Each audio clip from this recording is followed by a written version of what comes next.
Hello and welcome to Overdrive. I'm Shireen Bhan. As you can see, we've got a power-packed show lined up for you. But let's start things off with a vehicle that's created quite a stir in the Indian market over the last few months. Ever since Renault showcased its compact SUV, the Duster, at the Auto Expo, we at Overdrive have maintained the SUV has a lot of potential. But now Sandeep Shrikant finds out if it lives up to the hype.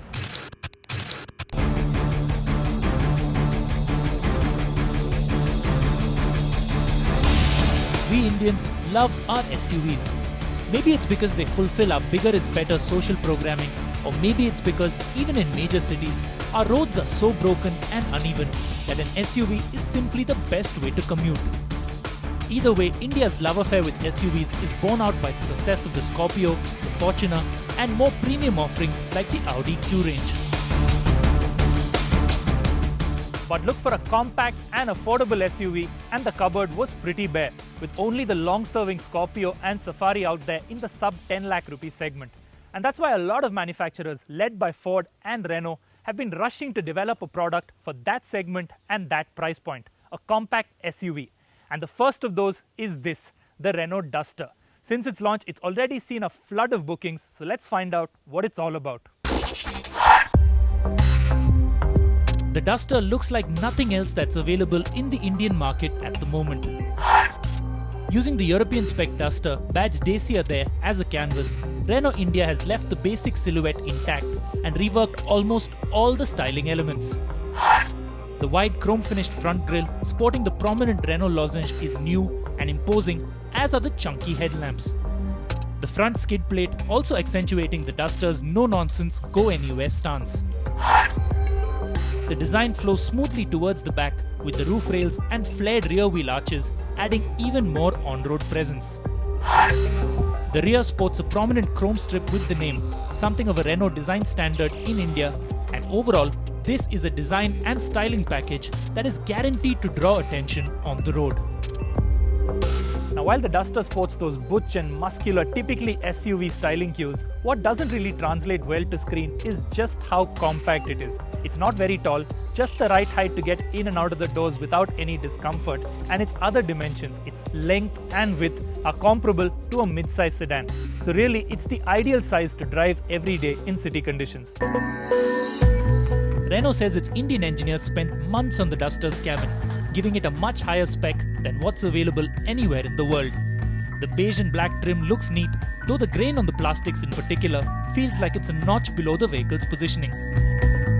The fully functional music system is well integrated into the flat center console with the rotary AC dials positioned below. Equipment levels, especially on this range-topping RXZ spec, are pretty good, with leather seats, a leather wrap for the steering wheel, wood inserts on the door trims, and a rear AC, which though useful, looks like an afterthought. Space inside is on par with mid-size sedans, but this being Renault, the cabin does have its share of quirks. The outside mirror adjuster, for instance, is under the handbrake lever, and the height adjust for the front seat isn't the most elegant solution available. What really isn't that much of a problem though is the audio control unit placed on the steering column. It takes some time getting used to, but becomes second nature once you do.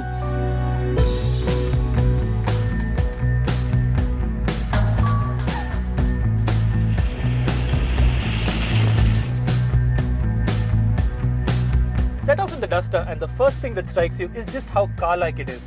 And I'm talking ergonomics here. The seating position and driving position is more like a large sedan or hatchback than an SUV. And once you settle down, both the steering wheel and the gear lever fall to hand very easily. And since you're sitting just that little bit higher up in the car, you get a nice view of the road in front of you as well. Renault has launched the Duster with 3 engine options, a 1.6-litre petrol engine and 2 versions of its workhorse 1.5-litre K9K diesel. The entry diesel, producing 85 PS, mated to a 5-speed gearbox, and this range-topping 110 PS version mated to a 6-speed manual.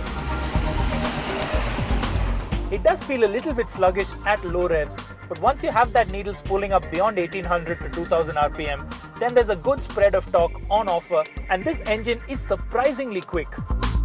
The gearbox too is slick, refined and easy to work with. Okay, the first gear is a little bit short, but that's tailored to help the Duster monster slopes and inclines. And after that, even though you are tempted to work this gearbox and get the maximum out of the engine, you don't really need to, because the ratios are well matched to the top curve of the engine, and you can actually just leave it in third or fourth and potter along perfectly comfortably. The Duster is built on the same platform as the erstwhile Renault Logan and is thus a monocoque chassis rather than the ladder frame construction common to most SUVs in India. This gives it excellent, almost car-like dynamic ability. Throw it round a corner and the SUV barely rolls, stays planted and fires out the other side, ready for more. The steering is light with a decent amount of feedback, and in all, the Duster is a lot of fun to drive. But even more than the handling, it's the Duster's ride quality that will be the biggest hit with Indian buyers. It already has good ground clearance, and its well-damped suspension makes it absolutely monster even the most difficult and potholed roads. I've been driving this vehicle every day over the past week, over roads that aren't really roads anymore in Mumbai. The last 2 days of heavy rain have almost completely washed the top surface off in most parts of Mumbai. And the big advantage of driving something like the Duster is that you don't have to slow down and gingerly work your way through the potholes. You can go through it at a decent speed and have no problem at all. The cabin is well damped and well insulated, and unless you go over some really big bumps, you're not going to feel a thing in here.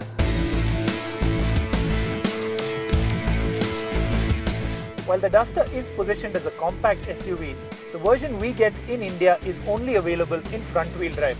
And what that translates to is pretty simple. You can take this on almost any kind of broken, completely destroyed road, and even off tarmac, as long as the surface is hard and firm. It's when things get soft, slushy and slippery that the front wheels start spinning out and the lack of four-wheel drive becomes apparent. The Duster is available at Renault dealerships across the country in 8 specs. The petrol has 2 trim levels with prices ranging from 7.19 to 8.17 lakhs ex-showroom Delhi. The 85 PS diesel is available in 3 trims costing between 7.99 and 9.99 lakhs, while the flagship 110 PS diesel has 3 options ranging from 9.99 to 11.29 lakhs ex-showroom Delhi for this range-topping RXZ with the option pack.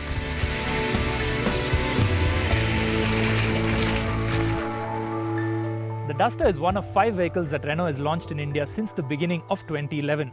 And while the Fluence, Koleos, Pulse and even the new Scala have entered well-defined segments with well-entrenched competition, the Duster is quite literally in a class of its own and well on its way to becoming Renault's bestseller in India. And Renault needs to enjoy and make the most of its first-mover advantage, because the competition is coming soon in the form of the likely much cheaper Mahindra Quanto and the hotly anticipated Ford EcoSport. And with that, I'm done and Duster for today.